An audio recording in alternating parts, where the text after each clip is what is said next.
Hi everyone. If your Opera browser is filled with too many open tabs, Tab Islands can help organize them into cleaner groups automatically.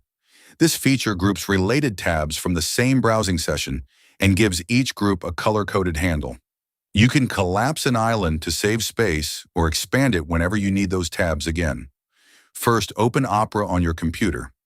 Next, open several related web pages from the same page or browsing session.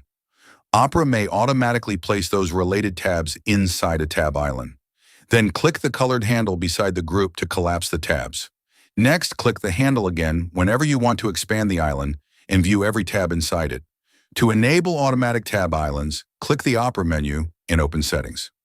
Next, use the search box at the top of the Settings page and search for Automatically Create Tab Islands. Then find the matching setting and enable it. Once enabled, Opera will automatically organize related tabs into separate groups, helping your tab bar stay cleaner and easier to manage. That's it, a useful Opera feature that turns a messy collection of open tabs into organized and collapsible islands.